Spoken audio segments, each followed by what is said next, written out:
Vacant two-family in Poughkeepsie, New York, resulted in a $35,000 payday for us at Velocity House Buyers. So if you're looking to find out on how we exactly did this step by step, this is the video or the podcast to watch. If you're not familiar with me, my name is Greg Hellbeck, and I've been a full-time real estate investor now for a decade. I've done well over 325 or 330 properties at this point.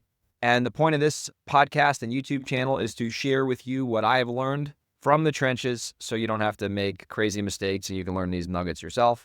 So if you get value from this material, do me a favor. If you're on YouTube, like the video, subscribe to the channel. And without further ado, let's get into it. So this property was on Lent Street in Poughkeepsie, New York. And the way that we found out about this property was a direct mail campaign. So we mailed out postcards to the Dutchess County area. We ended up getting this call that came in, and they wanted to sell the property for cash, and they were in a jam. They were living out of state. Property was abandoned, not in a great neighborhood, the usual kind of situations where we thought originally it was going to be a laydown. Like, all right, we're going to make them an offer. It's a two-family. We can get it at a good price. We can wholesale it, whatever. Come to find out that she was already in contract with another buyer who was a contractor who was jerking her around. So she really couldn't, get out of the contract she already signed before she called us. So Brett was basically like, listen, if the deal doesn't work out with the contractor, let us know, and we'd love to help you. And if it works out, that's awesome too. So we put it into a cold follow-up sequence because we didn't think anything of it because we thought she was in contract. And by the way, she was in contract at a great price with the other person. I don't know how this person didn't perform. It makes no sense. Literally 50 cents on the dollar, if you know what I'm saying. So anyway, we get a reply back. This was a month and a half ago where she was like, hey, we still didn't close. The contract's now invalid. I'd love to sell you the property. We immediately got her attorney's information. My attorney reached out. They sent us a contract. I put a $16,500 non-refundable sight unseen deposit down, and that's something you need to really understand if you're in New York. You need to be willing to do that or else you're not going to get your deals done. So I put a bunch of money down, non-contingent, no inspection period, as is. There was 100 violations on this property, or seemed like it at least. And I put my money where my mouth was. So I end up putting it out to my wholesale list. I tried to put it out for a ridiculous number that I thought would sell, but considering the violations, it ultimately sold for $200,000. So I had it in escrow for $165,000. Got a buyer lined up for $200,000. Now the important thing on this deal is I told the buyer, and everyone knew about this when they got my email. Buyer has to take it with all the violations. And at $200,000, it's still a sick deal because it's worth $420 fixed up. So you could do the burr on it and it would make money. So anyhow, I found a buyer. They were willing to put a $20,000 deposit down, which shows me that they're serious. And we end up doing a double closing, which means that I had a purchase and sale agreement with the seller, which is contract A to B.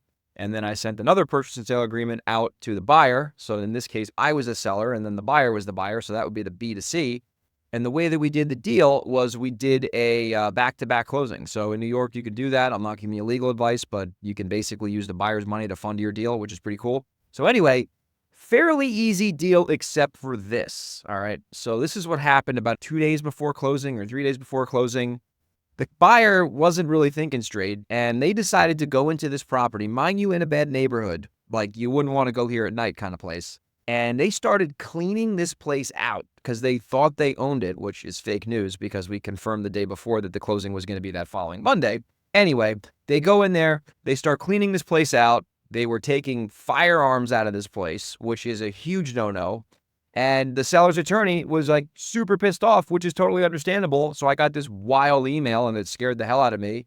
And they were like, what's going on here? Why are you taking stuff out of the property? Obviously, it wasn't me. It was the end buyer. And I'm like, oh, I'm so sorry. We'll get it worked out. Obviously, it wasn't my fault. So I call the buyer up. I'm like, yo, what are you doing? Why are you doing this? He goes, takes all the stuff, brings it back into the house, lock the thing back up. And then we wait 3 days. Then we close.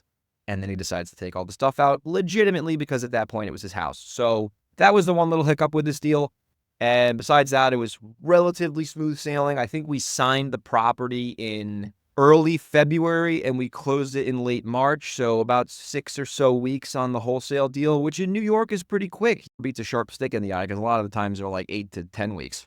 So that's the property on Lent Street in Poughkeepsie. What are some lessons that you can take away from this that you can benefit from? Well, number one, if you have a really good deal, even if you're wholesaling it, you need to be willing to put a big fat deposit down if that's what the seller wants. The seller's attorney wanted 10% of the purchase price. I knew they were going to ask for that because they already got jerked around by somebody else.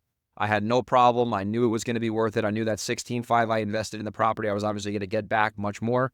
So I ended up getting back 48,000 something at the closing because it was my assignment fee or my profit. So that's lesson number one. Be willing to put a big, fat, juicy deposit down, especially if you're in an expensive market like New York or Seattle where, sellers are pretty savvy.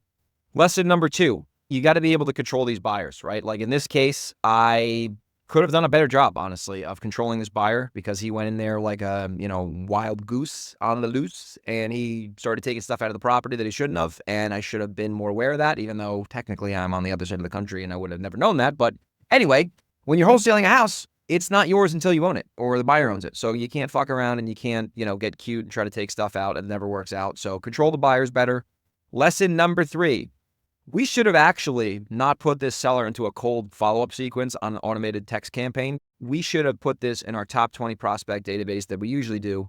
And we should have manually followed up with her because we probably would have been even more diligent on checking in. And she happened to, respond to our automated text, which worked out. But in this situation where the buyer was kind of jerking her around, we should have put that in the top 20, which we didn't. So anyway, the lesson is when you have a deal that's hot and it might not be able to close right away, keep it front and center. Be very aware of the prospect. Stay in close communication. And, as they say, the fortune's in the follow-up. So that's the property on Lund Street. I hope you got value. If you did, do me a favor, like the video, subscribe to the channel. If you're in the Hudson Valley or Seattle or Delaware and you have a house you want to wholesale to me or wholesale with me, email me, Greg@velocityhousebuyers.com. Or if you know me personally, send me a text. I'll see you on the next one. Take care.